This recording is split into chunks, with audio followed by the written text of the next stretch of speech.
क्या आपने कभी सोचा है, हमारे शरीर में छुपी वो कौन सी रहस्यमयी शक्ति है जो जाग जाए तो इंसान साधारण से असाधारण बन जाता है? वेदों में इसे कुंडलिनी कहा गया है, एक ऐसी शक्ति जो हमारी रीढ़ की हड्डी के नीचे सोई हुई है और जब जागती है तो शरीर, मन और आत्मा तीनों का रूपांतरण कर देती है। कहा जाता है यह शक्ति परमात्मा से मिलने का द्वार खोल देती है। पर क्या यह केवल कोई मिथक है या इसके पीछे कोई सच्चा वैज्ञानिक रहस्य छिपा है? आइए आज हम जानेंगे कुंडलिनी जागरण का सच।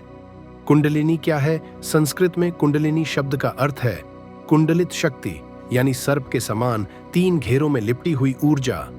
योग शास्त्र कहते हैं यह शक्ति हमारी रीढ़ की हड्डी के मूलाधार चक्र में एक सोए हुए नाग की तरह शांत पड़ी रहती है। जब यह जागती है तो यह ऊपर की ओर चढ़ती है, सातों चक्रों को भेदते हुए सहस्रार तक पहुंचती है।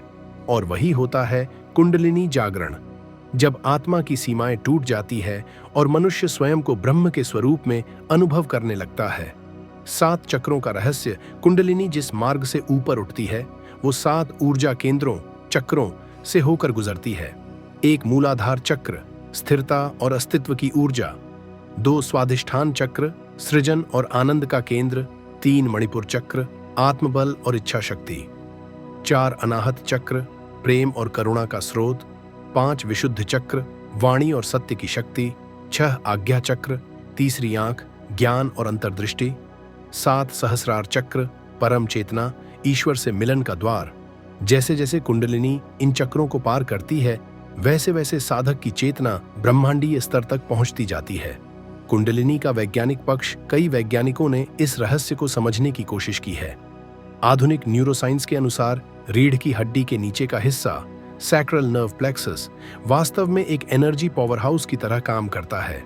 जब ध्यान, प्राणायाम और मंत्रों के कंपन से यह क्षेत्र एक्टिव होता है तो नर्वस सिस्टम और ब्रेन में एक नई तरंग पैदा होती है। इसी से इंसान की चेतना का स्तर बदल जाता है। कुछ साइंटिस्ट्स ने इसे पाइनल ग्लैंड एक्टिवेशन से जोड़ा है, जो हमें हियरर पर्सपेक्शन या दिव्य अनुभूति देता है।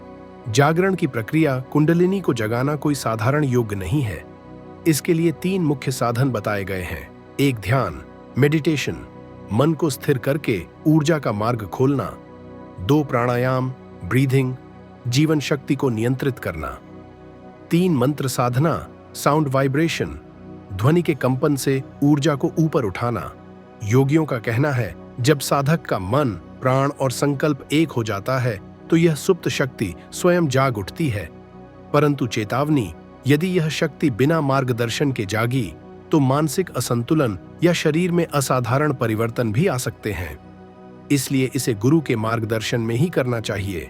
अनुभव और परिवर्तन। कुंडलिनी जागरण के बाद साधक के भीतर एक गहन शांति, आनंद और दिव्य प्रकाश का अनुभव होता है। नींद कम पर ऊर्जा अधिक हो जाती है। उसका चेहरा तेजस्वी और वाणी प्रभावशाली बन जाती है। कहा जाता है जब यह शक्ति पूर्ण रूप से सहस्रार तक पहुंचती है तो मनुष्य योगी नहीं, महायोगी बन जाता है, जो अपनी चेतना से सृष्टि को प्रभावित कर सकता है। कुंडलिनी जागरण कोई चमत्कार नहीं, बल्कि अपने भीतर छुपी परम ऊर्जा को पहचानने की यात्रा है। हर इंसान के अंदर यह शक्ति मौजूद है, बस उसे जगाने की जरूरत है। क्योंकि जब यह शक्ति जागती है तो केवल साधक नहीं बदलता, पूरा संसार उसके अनुभव से आलोकित हो जाता है। कुंडलिनी वो शक्ति जो भीतर सोई है, पर जाग जाए तो ब्रह्मांड भी झुक जाता है।